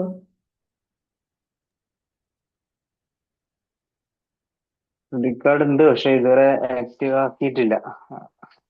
ഓക്കെ, എനിക്കില്ല, ബഷീർ സാറിന് ക്രെഡിറ്റ് കാർഡ് ഉണ്ട് പക്ഷെ യൂസ് ചെയ്തിട്ടില്ല. ഞാൻ വാങ്ങിയിട്ടില്ല ഇതുവരെ. ബഷീർ സാറിന് ക്രെഡിറ്റ് കാർഡ് ഇല്ല. അതെനിക്ക് ഡൗട്ട് ഉണ്ടായിരുന്നു, അതാ ഞാൻ ചോദിച്ചത് സാറ് ക്രെഡിറ്റ് കാർഡ് യൂസ് ചെയ്യുന്നുണ്ടോന്ന്. ഇപ്പൊ നമ്മളൊരു മാളിലൊക്കെ പോവാണ്, എവിടെയെങ്കിലും പുറത്തിറങ്ങുവാണെങ്കിൽ നമ്മളെ പുറകെ ആൾക്കാർ നടക്കും, ക്രെഡിറ്റ് കാർഡ് എടുക്കൂ, ക്രെഡിറ്റ് കാർഡ് എടുക്കും. അത് ഓഫറുകളാണ്. നിങ്ങൾ നിങ്ങളുടെ സാലറി അക്കൗണ്ട് ഇതിനകത്തേക്ക് മാറ്റുവാണെങ്കിൽ ഫ്രീ ക്രെഡിറ്റ് കാർഡാ. ഒരു 10 വർഷം 11 വർഷമൊക്കെ മുന്നേ ക്രെഡിറ്റ് കാർഡ് ഫ്രീ അല്ലായിരുന്നു. അപ്പൊ നമ്മളൊരു എമൗണ്ട് കൊടുക്കണമായിരുന്നു. ഇപ്പൊ ക്രെഡിറ്റ് കാർഡ് ഫ്രീയാ.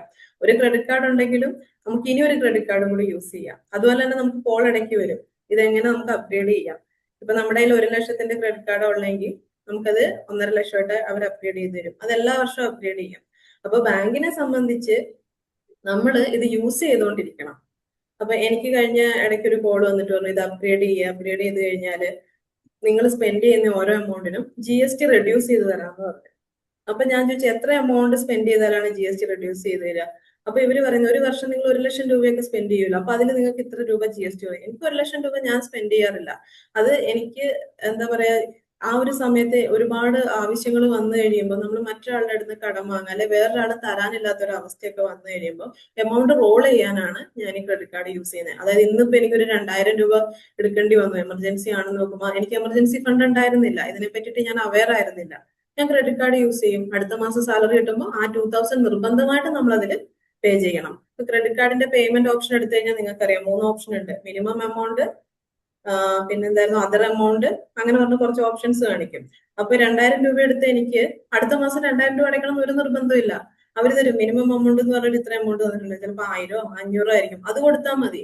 അപ്പൊ നമ്മുടെ ഒരു മൈൻഡ് സെറ്റ് വെച്ച് നോക്കുമ്പോൾ 500 കൊടുത്താൽ മതി, ബാക്കി 1500 കയ്യിലിരിക്കട്ടെ എന്ന് വിചാരിക്കും. പക്ഷെ നിങ്ങൾ നെക്സ്റ്റ് മന്ത് വരുന്ന ബില്ലിന്റെ സ്റ്റേറ്റ്മെന്റ് എടുത്ത് നോക്കാം, അതിനകത്ത് നമ്മുടെ കയ്യിൽ നിന്ന് എടുത്തേക്കുന്ന ഇൻട്രസ്റ്റ്, GST ഇതെല്ലാം നമ്മുടെ പണമാണ് പോകുന്നത്. പക്ഷെ എല്ലാവരും നമ്മളെ ഒരു EMI അല്ലെങ്കിൽ നിങ്ങൾ എന്താ പറയാ മിനിമം എമൗണ്ട് അടച്ചാൽ മതി, ആ ഒരു രീതിയിലേക്ക് നമ്മുടെ മൈൻഡ്, നമ്മുടെ ഒരു സൈക്കോളജി എങ്ങനെയാവും, ഇത്ര രൂപ ഒക്കെ നമുക്ക് ലാഭിക്കാം എന്നാൽ പിന്നെ അത് ചെയ്തേക്കാന്ന് ഓർത്തിട്ട് നമ്മൾ മിനിമം എമൗണ്ട് മാത്രമായിരിക്കും അടയ്ക്കുന്നുണ്ടാവുക. അപ്പൊ ആ ഒരു കാര്യത്തെ പറ്റിയിട്ട് നമ്മൾ അവെയർ ആയിരിക്കണം. ക്രെഡിറ്റ് കാർഡ് നല്ലതാണ്, അത് മോശമായിട്ടുള്ള ഒരു കാര്യമല്ല, പക്ഷെ അത് യൂസ് ചെയ്യേണ്ട പോലെ യൂസ് ചെയ്യണം. നമ്മുടെ അടുത്ത് ഓരോ ഏജൻസും അല്ലെങ്കിൽ നമ്മുടെ റിലേഷൻഷിപ്പ് മാനേജറും വിളിച്ചു പറയുന്ന എല്ലാം നമ്മൾ ചെയ്യണം എന്നൊരു നിർബന്ധമില്ല. നമ്മുടെ ഇപ്പോഴത്തെ ആവശ്യം അനുസരിച്ച്, നമ്മുടെ ഇപ്പോഴത്തെ ഇൻകം അനുസരിച്ചിട്ട് മാത്രം ക്രെഡിറ്റ് കാർഡ് യൂസ് ചെയ്യുക. അത് ശരിക്കും നമ്മുടെ പണമല്ല, നമുക്ക് അവർ കാർഡ് തന്നിട്ടുണ്ടെന്നേ ഉള്ളൂ, നമ്മുടെ സ്വന്തം പണമല്ല. അതിൽ നിന്ന് എടുക്കുന്ന ഓരോ പണത്തിനും അതിൻ്റെതായ ഇൻട്രസ്റ്റ് ഉണ്ട്, അതിൻ്റെതായ GST നമ്മൾ കൊടുക്കേണ്ടി വരും. അത് മനസ്സിലാക്കുക. പിന്നെ നമ്മൾ നോക്കേണ്ടതാണ് മണി സ്കാംസ്. ഒരുപാട് മണി സ്കാം ഇപ്പൊ നടക്കുന്നുണ്ട്. നമ്മൾ ന്യൂസിലും പത്രത്തിലും ഒക്കെ എന്നും കാണാറുണ്ട്. ഏറ്റവും കൂടുതൽ നമ്മൾ ആദ്യം കേട്ടോണ്ടിരുന്നത് OTP ചോദിച്ചിട്ടുള്ള മെസ്സേജുകൾ വരിക, ഫോൺ കോളുകൾ വരിക. അപ്പൊ അതിനെപ്പറ്റിയൊക്കെ ഒരുപാട് അവയർനെസ് ആയിട്ടുള്ള, എന്താ പറയുക, നമുക്കൊരു ബോധവൽക്കരണം കിട്ടാൻ വേണ്ടിയിട്ടുള്ള അഡ്വർടൈസ്മെന്റ് ഗവൺമെന്റിന്റെ ഭാഗത്തു നിന്ന് തന്നെ വന്നിട്ടുണ്ട്. അപ്പൊ ഇതൊക്കെ വന്നു കഴിയുമ്പോൾ ഒരുപക്ഷെ അറിയാത്തവരുണ്ടാവും, അല്ലെ പെട്ടെന്ന് ഇവർക്ക് ഇത് മനസ്സിലാവില്ല. വിളിച്ചു കഴിഞ്ഞ് നമ്മൾ സ്റ്റെക്കായി പോകും. പെട്ടെന്ന് നമ്മൾ നോക്കുമ്പോൾ പേടിച്ചു, അയ്യോ നമ്മുടെ അക്കൗണ്ടിന് എന്താ പറ്റി, അവർ OTP ചോദിക്കുന്നുണ്ട്. അപ്പൊ വിശ്വാസമാണല്ലോ, വേഗം OTP കൊടുക്കുന്നു, നമ്മുടെ കയ്യിലുള്ള എമൗണ്ട് മുഴുവൻ പോകുന്നു. അതിപ്പോ മെസ്സേജിന്റെ രൂപത്തിലാവാം, ഒരു ഫോൺ കോളിന്റെ രൂപത്തിലാവാം. ഈ ഡിജിറ്റൽ അറസ്റ്റിനെ പറ്റിയിട്ട് എല്ലാവരും കേട്ടിട്ടുണ്ടോ ഇവിടെ? എന്താണ് ഡിജിറ്റൽ അറസ്റ്റ് എന്ന്?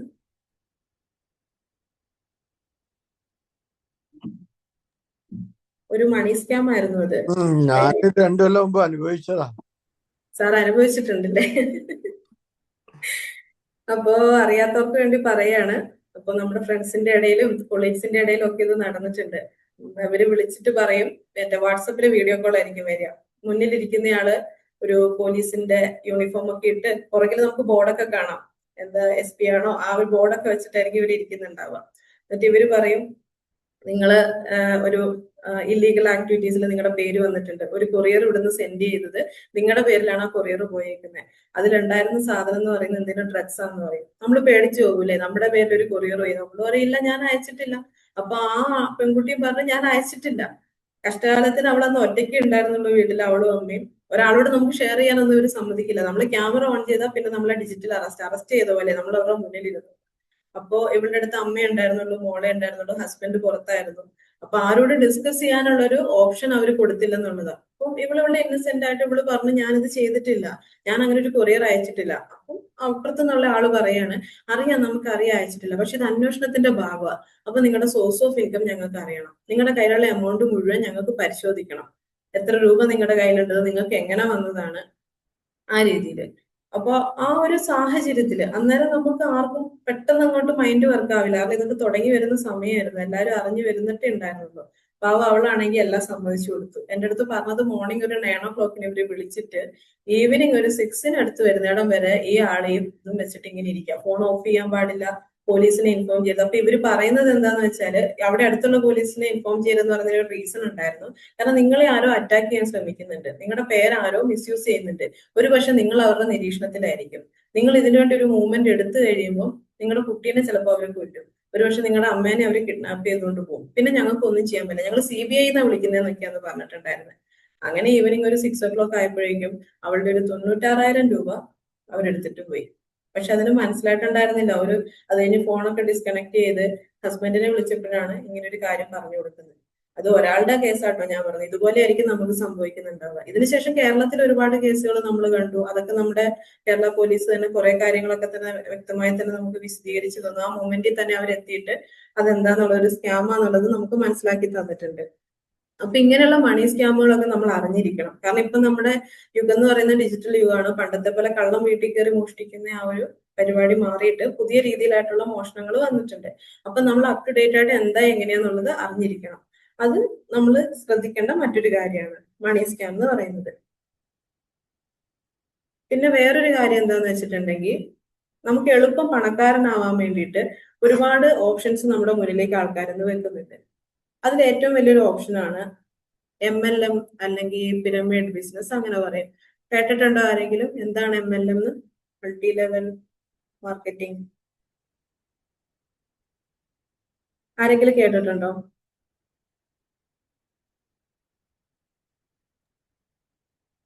മൾട്ടി ലെവൽ മാർക്കറ്റിംഗ് എന്ന് പറഞ്ഞിട്ടുണ്ടെങ്കിൽ മിഷർ സാർ എന്തോ പറയുന്നുണ്ട്, പറഞ്ഞു സർ. കുറെ മുമ്പൊക്കെ വന്നിരുന്നല്ലോ നമ്മള് ബിറ്റ് കോയിൻ, അതുപോലെ കുറെ അങ്ങനത്തെ ചെയിൻ ബിസിനസ്സുകൾ. അതെ സാർ, ഇത് നമുക്ക് മണി ചെയിൻ ബിസിനസ് എന്നൊക്കെ പറയാം. അതിന്റെ മറ്റൊരു പേരാണ് മൾട്ടി ലെവൽ മാർക്കറ്റിംഗ്, അതുപോലെ തന്നെ പിരമിഡ് സ്കീം എന്നൊക്കെ പറയും. അത് കൂടുതലായിട്ട് നമ്മളെ ആകർഷിക്കുന്ന എന്തുകൊണ്ടാന്ന് വെച്ചിട്ടുണ്ടെങ്കിൽ, നമുക്ക് ശ്രദ്ധിച്ചറിയാം, ഇവരൊന്നും ഒരിക്കലും ഒരു വലിയ മില്യണർ ആയിട്ടുള്ള ഒരാളുടെ അടുത്തും ഇതിനു വേണ്ടി പോവില്ല. നമ്മുടെ സാധാരണക്കാരുടെ അടുത്തേക്കായിരിക്കും ഇതിനു വേണ്ടി വരുന്നുണ്ടാവുക. ഇവര് പറയാ, നിങ്ങൾ മാസത്തിൽ ഒരു ദിവസം പണിയെടുത്താൽ മതി, നിങ്ങൾക്ക് ഇത്ര ലക്ഷം രൂപ ഉണ്ടാക്കാം. അതിൽ ഏറ്റവും കൂടുതലും പഠിക്കുന്ന കുട്ടികളും പിന്നെ വീട്ടിലിരിക്കുന്ന വീട്ടമ്മമാരും അങ്ങനെയുള്ള ആൾക്കാരായിരിക്കും ഇതിൽ വീഴുന്നുണ്ടാവുക. ഈ ബിസിനസ് എന്ന് പറയുമ്പോൾ നമുക്കൊരു ബിസിനസ് അറിയാവുന്ന എന്തെങ്കിലും സർവീസ് പ്രൊവൈഡ് ചെയ്യുക, അല്ലെങ്കിൽ എന്തെങ്കിലുമൊക്കെ സംഭവങ്ങൾ വിൽക്കുക, അതൊക്കെ ആയിരിക്കും. ഇവരുടെ കയ്യിൽ ഉൽപ്പന്നങ്ങളുണ്ട്, പ്രൊഡക്ട്സ് ഉണ്ട്. പക്ഷെ ഈ പ്രൊഡക്ട്സ് ഒന്നും നമുക്ക് ഡെയിലി ആവശ്യമുള്ളതോ അങ്ങനെയൊന്നും ഉണ്ടാവണമെന്നില്ല. അപ്പൊ കറക്റ്റ് ആയിട്ടൊരു ബിസിനസ് അല്ല. ഇവര് നമ്മുടെ അടുത്ത് പറയുന്നത്, ഞാൻ നിങ്ങളെ കൂട്ടി, നിങ്ങളൊരു 5 പേരെ കൂട്ടുക, ആ 5 പേര് പിന്നെ ഒരു 5 പേരെ കൂട്ടുക, അങ്ങനെ ഓരോരുത്തരെ ആഡ് ചെയ്ത് വരുമ്പം ഈ മേലെ നിൽക്കുന്ന ആൾക്ക് പൈസ കിട്ടും എന്നാണ് പറയുന്നത്. നമ്മൾ വിചാരിക്കും ഇത് 500 1000 രൂപേന്റെ ആയിരിക്കും, ചെറിയൊരു പൈസേന്റെ ഉണ്ടാവും. പക്ഷെ എന്റെ അടുത്ത് വന്ന ഒരു കേസ് എന്ന് പറഞ്ഞാൽ 2.5 ലക്ഷം രൂപയായിരുന്നു. അതൊരു 5-8 വർഷം മുന്നെയാണ്. ഇവര് വന്നിട്ട് പറയുന്നത്, അപ്പൊ ഞാൻ IT ഫീൽഡിലാണല്ലോ വർക്ക് ചെയ്യുന്നത്, കുറഞ്ഞ എമൗണ്ടിൽ വർക്ക് ചെയ്തുകൊണ്ടിരിക്കുക. അപ്പൊ എന്റെ ഒരു ഫ്രണ്ടാണ് അവിടെ എത്തിച്ചത്. അവിടെ എന്ന് വെച്ചാൽ ഒരു കംപ്ലീറ്റ് ഒരു വീട് എടുത്തിട്ട് ഇവര് ഫുള്ള് ട്രെയിനിങ് കൊടുത്തോണ്ടിരിക്കുക. ഞാൻ ചെല്ലുമ്പോൾ തന്നെ എന്നെ കാണിച്ചു, ഇത് കണ്ടോ, നിന്റെ കമ്പനിയിൽ വർക്ക് ചെയ്യുന്ന ആളാ, ഇവര് വന്നിട്ടുണ്ട്. ഇവര് പെട്ടെന്ന് നമ്മളെ കൺവിൻസ് ചെയ്യുക, ഇവരുടെ കയ്യിലുള്ള കുറേ സംഭവങ്ങൾ കാണിക്കും. ഒരാൾ വന്നിട്ട് എന്നെ ഫോണിൽ കാണിച്ചു തന്നു, ഈ സ്വർണം മുഴുവൻ ഞാൻ എന്റെ അമ്മയ്ക്ക് വാങ്ങിക്കൊടുത്തതാ, നീ ഈ സാലറി വെച്ച് പണിയെടുത്ത എത്ര വർഷം പണിയെടുക്കണം ഈ സ്വർണം വാങ്ങണമെങ്കിൽ. പെട്ടെന്ന് നമുക്ക് ആ ഒരു രീതിയിലേക്കായിരിക്കും ഇപ്പൊ തോണ്ടു പോവുക. ആണോ, ഓക്കെ, അങ്ങനെയാണല്ലേ. അത് കഴിഞ്ഞ് അവര് പറയും, ഇത് കണ്ടോ ഈ വണ്ടി അവളുടെ ഹസ്ബൻഡിന് ആനിവേഴ്സറിക്ക് ഗിഫ്റ്റ് കൊടുത്തതാ, ഒരു റോയൽ എൻഫീൽഡിന്റെ ഒരു ബൈക്ക്. നമ്മൾ ഇങ്ങനെയുള്ള കുറെ ലക്ഷറീസ് കാണിച്ചിട്ടാണ് അവര് ബ്രെയിൻ വാഷ് ചെയ്യാൻ നോക്കുക. ഒരുപാട് പേര് അതിൽ വീഴും. അപ്പോഴും ഞാൻ ചോദിച്ചു, ഇതിലപ്പോ എന്താണ് ഒരു ഓതറൈസ്ഡ് ആയിട്ടുള്ള എന്തെങ്കിലും ആണോ? വേഗം അവരടുത്ത ഒരു ആർട്ടിക്കിൾ എടുക്കും, കണ്ടോ ഇത് രജിസ്റ്റേർഡ് ആണ്, ഗവൺമെന്റിൽ രജിസ്റ്റേർഡ് ആയിട്ടുള്ള ഒരു ബിസിനസ് ആണ്. അങ്ങനെ പറയുമ്പോൾ നമുക്ക് ഒന്നും കൂടി വിശ്വാസമാവും. ഓക്കെ, അങ്ങനെ 2.5 ലക്ഷം രൂപയാണ് ഇതിന് എമൗണ്ട്. അപ്പൊ എന്റെ കയ്യിൽ 2 ലക്ഷം പോയിട്ട് 1 ലക്ഷം പോയിട്ട് ഒരു 20,000 രൂപ എടുക്കാനില്ലാത്ത അവസ്ഥയാണ്. ഞാൻ പറഞ്ഞു, എന്റെ കയ്യിൽ പൈസ ഇല്ല. ഓക്കെ, കുഴപ്പമില്ല, ലോൺ റെഡിയാക്കി തരാനുള്ള ആൾ ഇവിടെ തന്നെയുണ്ട്. എന്റെ സാലറി സ്ലിപ്പ് ഒന്നും കിട്ടാതെ തന്നെ നമ്മളൊരു ജസ്റ്റ് കണ്ട് ഇന്ന സ്ഥലത്ത് വർക്ക് ചെയ്യുന്നതെന്ന് പറഞ്ഞപ്പോഴേക്കും അവർ ലോൺ എടുക്കാനുള്ള ആളെയും കൂടി അവിടെ റെഡിയാക്കി വെച്ചിട്ടുണ്ട്. പക്ഷെ ഇത്രയും വലിയൊരു എമൗണ്ട് ഒക്കെ ആയതുകൊണ്ടും ഇങ്ങനത്തെ കാര്യം ആദ്യമായിട്ട് കേൾക്കുന്നുണ്ട്, ഞാൻ എന്റെ വീട്ടില് പപ്പേന്റെ അടുത്ത് ഡിസ്കസ് ചെയ്തു. അപ്പൊ പപ്പ പറഞ്ഞു, ഇത് നീ ഇപ്പൊ ഒരാളെ കൺവിൻസ് ചെയ്യാൻ പോകുന്ന ആലോചിച്ച് നോക്കി, ഇത് ഒരാളും കേൾക്കാത്തൊരു സംഭവമാണ്. ഇത് പോയിട്ട് ഇപ്പൊ ഞാൻ നിങ്ങളോട് പറയാം, നിങ്ങൾ ഒരാളെ വിളിച്ചിട്ട് നിങ്ങൾ ഇതിൽ ജോയിൻ ചെയ്യണം, ഇതിൽ ജോയിൻ ചെയ്താൽ നിങ്ങൾക്ക് ഇത്ര രൂപ കിട്ടും. ഒന്നാമത് എനിക്ക് കൺവിൻസിങ് എന്ന് പറഞ്ഞ ഒരു പരിപാടി എനിക്ക് ഇഷ്ടമില്ല, എനിക്കത് ചെയ്യാനുള്ള കഴിവില്ല, എനിക്ക് ഇഷ്ടമല്ല. അപ്പൊ അതൊന്നും എനിക്ക് പറ്റത്തില്ല. അപ്പൊ പപ്പ എന്നോട് പറഞ്ഞു, നിനക്ക് ഇതിനോടൊക്കെ അത്രയ്ക്ക് ഇൻട്രസ്റ്റ് ഉണ്ട്, ഒരു കാര്യം ചെയ്യേ, LIC ഏജന്റ് ആയിട്ട് വർക്ക് ചെയ്തു. അപ്പൊ പപ്പ LIC ഏജന്റ് ആയിരുന്നു. ഞാൻ ഓഫീസിൽ വിളിച്ചാൽ നിനക്ക് വേണ്ട ഹെൽപ്പ് ചെയ്തു തരാം, അതിനകത്തേക്ക് പോകും. അപ്പൊ ഞാൻ പറഞ്ഞു, എനിക്ക് കൺവിൻസിങ് ഇഷ്ടമില്ല. അങ്ങനെയാണെങ്കിൽ അത് വിട്ടേരെ. കാരണം LIC എന്നൊക്കെ പറയുമ്പോൾ നമുക്ക് അറ്റ്ലീസ്റ്റ് ഒരു 4 പേരോട് പറയാം, നമ്മുടെ സെൻട്രൽ ഗവൺമെന്റിന്റെ ഒരു സ്ഥാപനമാണ്. അതുപോലെയല്ല ഈ പല സംഭവങ്ങളും. ഫസ്റ്റ് തന്നെ നമുക്ക് ഇതിനൊരു ഉറപ്പില്ല. ഞാനിപ്പം ഇതും പറഞ്ഞിട്ട് ഇപ്പൊ മണിസാറിനെയും ബഷീർ സാറിനെയും ഇതിനകത്ത് ജോയിൻ ചെയ്യിപ്പിച്ചു. ഇവർക്ക് പൈസ ഇട്ടിട്ട് ഇവർ എന്റെ അടുത്ത് ഒന്ന് ചോദിക്കും, ഞാൻ ആരോട് പോയി ചോദിക്കും? ഞാൻ ഇതിന്റെ മേലെയുള്ള ആളോട് പോയി ചോദിക്കും. ഇതിന്റെ ഏറ്റവും ടോപ്പിലിരിക്കുന്ന ഒരാൾക്കായിരിക്കും ഇതിൽ നിന്നും സമ്പാദ്യം വരുന്നുണ്ടാവുക. അതൊരു പർട്ടിക്കുലർ മൊമെന്റ് കഴിയുമ്പോൾ ചിലപ്പോൾ ഇത് കൂട്ടി പോകാനും ചാൻസ് ഉണ്ട്. ഒരുപാട് പേരുകളിൽ ഇങ്ങനത്തെ കുറെ കാര്യങ്ങൾ നടക്കുന്നുണ്ട്. ഇവരെല്ലാം നമ്മളെ ആകർഷിക്കുന്ന എന്ത് പറഞ്ഞിട്ടാണ്? പെട്ടെന്ന് പണക്കാരനാവാം. നമ്മൾ എപ്പോഴും വീഴുന്ന ഒരു കാര്യമാണ് പെട്ടെന്ന് പണക്കാരനാവാന്നുള്ളത്. അപ്പൊ നമ്മൾ ഈ പൈസ ഹാൻഡിൽ ചെയ്യുമ്പോൾ അതും നമ്മൾ ശ്രദ്ധിക്കേണ്ടതാണ്. പിന്നെ വേറൊരു കാര്യമാണ് ലോട്ടറി എടുക്കുക എന്നുള്ളത്. എനിക്ക് തോന്നുന്നു ഇത് നമ്മൾ ഓൾറെഡി ഇവിടെ കേട്ടിട്ടുള്ള കാര്യമാണ്. എത്ര പേരുണ്ടാവും ഒരു ദിവസം ലോട്ടറി എടുക്കുന്നുണ്ടാവുക? ഒരു എക്സാമ്പിൾ പറയുകയാണെങ്കിൽ 50 രൂപ. പക്ഷെ 50 രൂപയല്ല, ഡെയിലി പണി കഴിഞ്ഞ് വരുമ്പോൾ ഈ ലോട്ടറി എടുത്തിട്ടാണ് ആൾക്കാർ വീട്ടിലേക്ക് വരുന്നുണ്ടാവുക.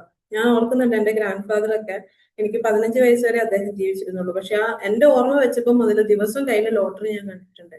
എന്നിട്ട് രാവിലെ അടുത്തുള്ള ഷോപ്പിൽ പോയിട്ട് ഇത് നോക്കും, എങ്ങനെയാണ് അടിച്ചിട്ടുണ്ടോന്ന്. പക്ഷെ ഈ എന്റെ ഓർമ്മയിലുള്ള 14 വർഷമായിരിക്കും, ഈ 14 വർഷം എടുത്തതിൽ 1-2 വട്ടം ലോട്ടറി അടിച്ചേക്കുന്നത്. അത് കിട്ടിയതും വലിയൊരു എമൗണ്ട് ഒന്നുമല്ല. എനിക്ക് ഓർമ്മയുണ്ട് 5000 രൂപ കിട്ടിയിട്ടുള്ളത്. പക്ഷെ ഇതിനുവേണ്ടി അദ്ദേഹം ചെലവാക്കിയ തുകയും അതും വലുതാണ്. അപ്പൊ നമ്മുടെ ഒരു സൈക്കോളജി പല സ്ഥലത്തും മിസ്യൂസ് ചെയ്യപ്പെടുന്നുണ്ട്. ഒരു സ്കാം ആയിട്ട് നമ്മൾ പോലും അറിയാതെ നമ്മളെ ചുറ്റിപ്പറ്റി നിൽക്കുന്നുണ്ട്. ലോട്ടറി ആയിട്ടും മൾട്ടി ലെവൽ മാർക്കറ്റിംഗ് ആയിട്ടും പിന്നെ നാട്ടിലെ ചില സ്കീമുകളൊക്കെ ഉണ്ട്. നമ്മളെ പൈസയിൽ ഇങ്ങനെ ഇത്ര രൂപ നിങ്ങൾ ഇങ്ങോട്ടേക്ക് ഇതാ, അത് ഇത്രയാക്കി നാളെ തിരിച്ചു തരാം. ഒരു കാര്യവും നിങ്ങൾ ചിന്തിക്കാതെയും പഠിക്കാതെയും ഒരു സ്ഥലത്തും നമ്മൾ പൈസ ഇൻവെസ്റ്റ് ചെയ്യരുത്.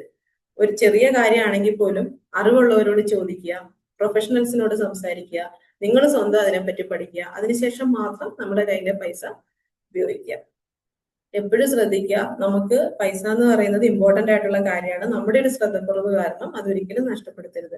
കൂടുതൽ പഠിച്ച് അതിനെപ്പറ്റി കൂടുതൽ അറിഞ്ഞ് നല്ല നല്ല ഇൻവെസ്റ്റ്മെന്റുകൾ ചെയ്ത് നല്ല രീതിയിലുള്ള ഒരു ഹെൽത്തി ലൈഫായിട്ട് നമുക്ക് മാറ്റാൻ പറ്റും. അപ്പൊ ഇത്രയും പറഞ്ഞുകൊണ്ട് ഞാൻ എന്റെ ക്ലാസ് വൈൻഡപ്പ് ചെയ്യാണ്. Thank you everyone. Thank you so much.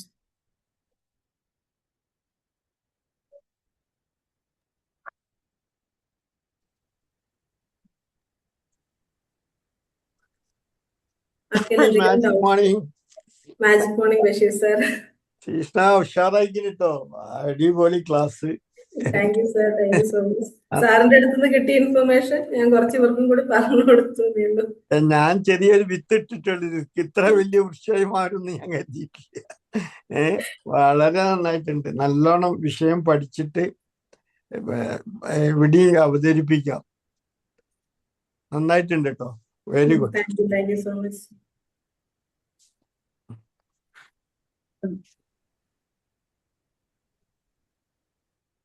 ഇനി ആർക്കെങ്കിലും ഫീഡ്ബാക്ക് പറയാനുണ്ടോ?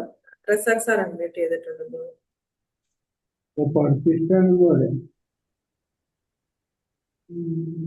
പഠിക്കാൻ ഇഷ്ടമുള്ളതാണ്. റസാഖ് സാർ സൗണ്ട് ഒരു ക്ലിയർ ആവുന്നില്ല.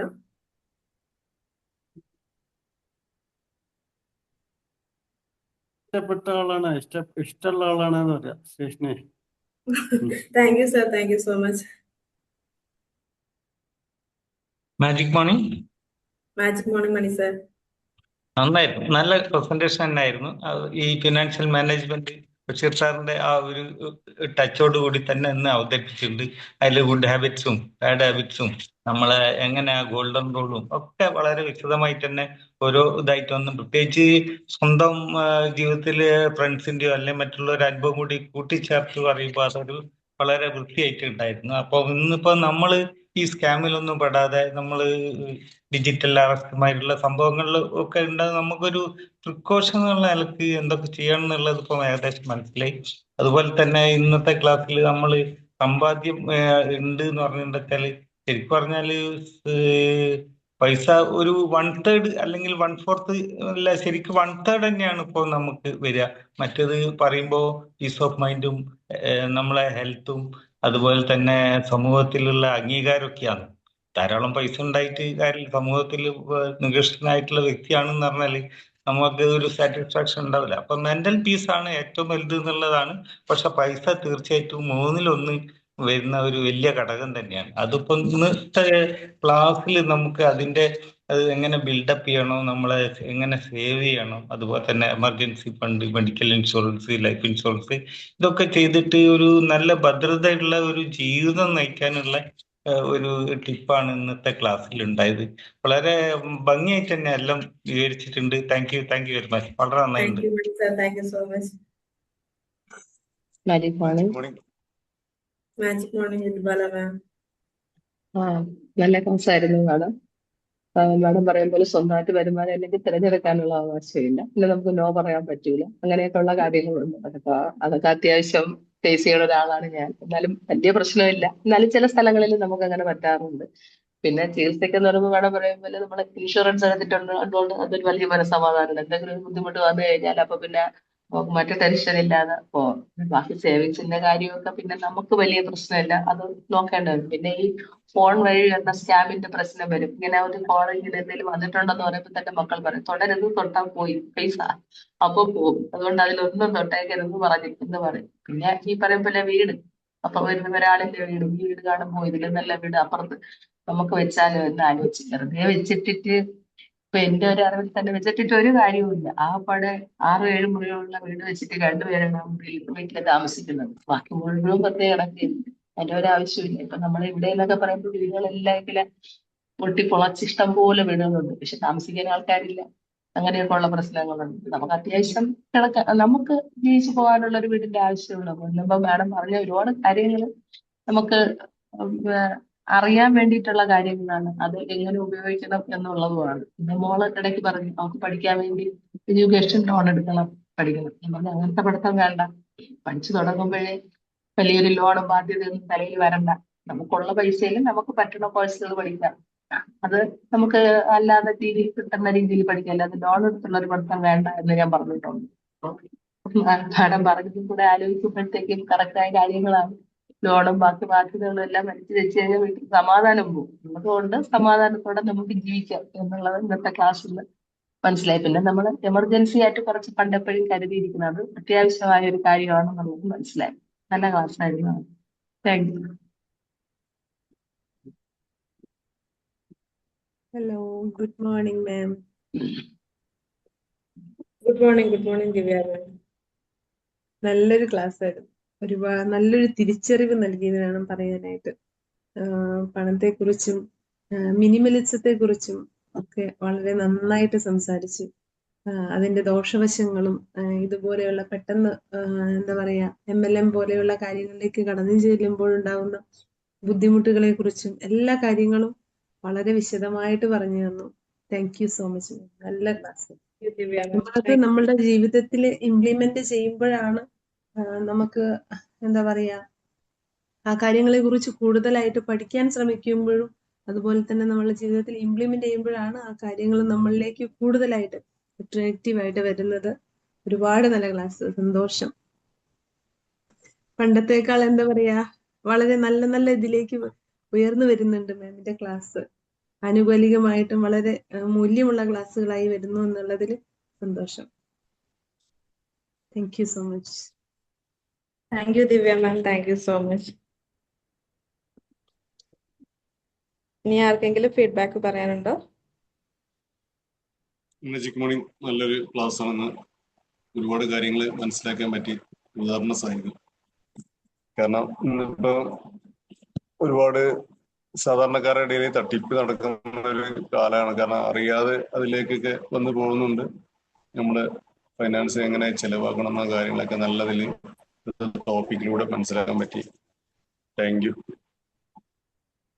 Thank you Mustafa sir. ഇനി ആർക്കും ഫീഡ്ബാക്ക് പറയാനില്ലെങ്കിൽ നമുക്ക് ക്ലാസ് വൈൻഡ് അപ്പ് ചെയ്യാം.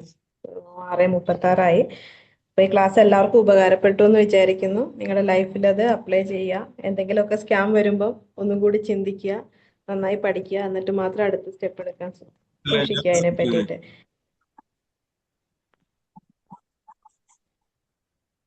സോറി മുസ്തഫ സർ, ക്ലിയർ ആയില്ല പറഞ്ഞത്.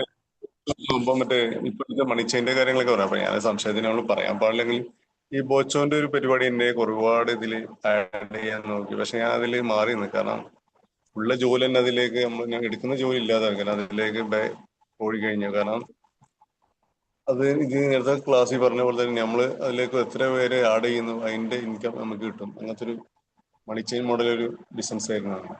ഞാൻ അതിൽ വന്നിട്ട് ഞാൻ എന്റെ പേര് അങ്ങനെ ഹൈലൈറ്റ് ചെയ്ത് പറയാത്ത കാരണം പല പേരിൽ അറിയപ്പെടുന്നുണ്ടല്ലോ. അത് അവര് പറയുന്നത് ഗവൺമെന്റിന്റെ സപ്പോർട്ട് ഉണ്ടെന്നൊക്കെയാ. പക്ഷെ എനിക്കും കോള് വന്നായിരുന്നു. അവരതിനകത്ത് ചോദിക്കുന്ന 23,000 രൂപയല്ലേ. ഫസ്റ്റ് ഇതിനൊക്കെ ഒരു മെമ്പർഷിപ്പ് തുകയുണ്ടല്ലോ.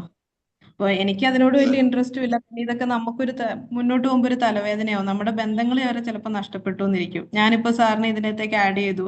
സാർ ഉദ്ദേശിച്ച പോലെ എനിക്ക് ആ എമൗണ്ട് തരാൻ പറ്റില്ലേ, നമ്മൾ തമ്മിലുള്ള നല്ലൊരു റിലേഷൻഷിപ്പ് അത് ബ്രേക്ക് ആയി പോകും. അപ്പൊ അതൊക്കെ നോക്കുമ്പോൾ എനിക്കത് നല്ലതായിട്ട് തോന്നിയില്ല. പിന്നെ നമ്മൾ എപ്പോഴും പണിയെടുത്ത് ജീവിക്കുന്നതാ നല്ലതായിട്ടാ തോന്നി. ഈ എളുപ്പം പൈസ ഉണ്ടാക്കുന്നത് അത് എത്രത്തോളം നല്ലതായിരിക്കും എന്ന് അറിയില്ല. പിന്നെ ഇവർ ഈ പറയുന്ന 23,000 രൂപ നമ്മൾ അവർക്ക് കൊടുക്കുന്നതിലും നല്ലതല്ലേ എവിടെയെങ്കിലും പോയി ഫിക്സഡ് ഡിപ്പോസിറ്റ് ഇടുന്നത്. അതാകുമ്പോൾ നമ്മുടെ പൈസ, നമ്മൾ ആരെയും പറ്റിക്കുന്നുമില്ല, നമുക്ക് തന്നെ ആ എമൗണ്ട് കിട്ടുകയും ചെയ്യും. ഇങ്ങനെ കേട്ടിട്ടുണ്ട്. ഞാൻ എൻ്റെ അടുത്തും വന്നിരുന്നു. പക്ഷെ ഞാനത് നോ പറഞ്ഞു, പറ്റില്ല എന്ന് പറഞ്ഞു. ഞാനത് അതില് ആദ്യം ഇൻട്രസ്റ്റ് വന്നു. കാരണം ഞാനൊരു സ്ഥാപനം സ്റ്റാർട്ടപ്പിലായി തുടങ്ങിയിട്ടുള്ളൂ. കാരണം ഒരു ഷോപ്പ് മറ്റുള്ള കീഴിലായിരുന്നു. ഇപ്പൊ സ്വന്തമായിട്ട് തുടങ്ങുന്ന സമയത്ത് ആ ലെവലായി ക്ലിയർ ആയി വരുന്ന സമയത്താണ് ഇവർ എന്നെ ഇതിലേക്ക് ക്ഷണിക്കുന്നത്. അപ്പൊ ഞാൻ ചിന്തിച്ചെന്താ അറിയോ, ഇതിലേക്ക് പോയി കഴിഞ്ഞാൽ ഈ സ്ഥാപനം എന്ത് മാനേജ് ചെയ്യാൻ എനിക്ക് പറ്റില്ല, രണ്ടും കൂടി പറ്റില്ലല്ലോ. അപ്പം ഞാൻ സ്വയം ചിന്തിച്ച് ഇത് നല്ലതല്ല. കാരണം ഇത് നമ്മൾക്ക് സ്ഥാപനമാകുമ്പോൾ നിലനിൽക്കും. നമ്മളെ ബിസിനസ് നല്ല ആളുടെ ഇടയിലേക്ക് നല്ലതിൽ കൊണ്ടുപോകുന്നു. ഇത് പെട്ടെന്ന് കാശുണ്ടാകുമ്പോൾ നമുക്ക് ബന്ധങ്ങളെ ഒരുപാട് ബന്ധത്തിന്റെ പേരിലാണ് ഇപ്പൊ അവർ എന്നെ ഇതിലേക്ക് ആഡ് ചെയ്യാൻ ഉദ്ദേശിക്കുന്നത്. ഞാൻ ഒരുപാട് ആളുകളായിട്ട് ബന്ധങ്ങളുണ്ട്. അപ്പം പിന്നീട് ഞാൻ ചിന്തിച്ചെന്താ പറയുക, ഇതെന്തെങ്കിലും ആയി കഴിഞ്ഞാൽ ഇത്ര ആളായിട്ട് എനിക്ക് എന്ത് ചെയ്യാൻ പുറത്തിറങ്ങാൻ പറ്റാത്ത അവസ്ഥയിലേക്ക് ഞാൻ വരും. അപ്പം ഏറ്റവും സുരക്ഷിതം എന്താണ്, നമ്മൾ ചെയ്യുന്ന ചെറുതാണെങ്കിലും അതായിരിക്കും ഏറ്റവും നല്ലത്. കാരണം അത് ഒന്നും പേടിക്കാനില്ല. കാരണം നമ്മൾ എടുക്കുന്ന ജോലിയും ബിസിനസ്സാണ്. അപ്പൊ ഞാൻ മനസ്സിലാക്കി. അപ്പൊ ഈ ക്ലാസ്സിലൂടെ എനിക്ക് ഒരുപാട് കാര്യങ്ങൾ മനസ്സിലാക്കാൻ പറ്റി. Thank U.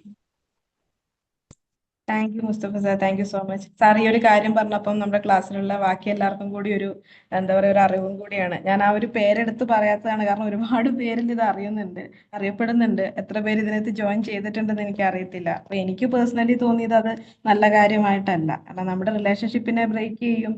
പിന്നെ എളുപ്പം പണക്കാരനാവുക എന്നുള്ളത് അത് പോസിബിൾ അല്ല. ചിലപ്പോൾ ആരെങ്കിലുമൊക്കെ 1-2 ആയിട്ടുണ്ടാവും. അപ്പൊ അതിനകത്തേക്ക് പോകണ്ടെന്നാണ് എനിക്ക് തോന്നിയിട്ടുള്ളത്.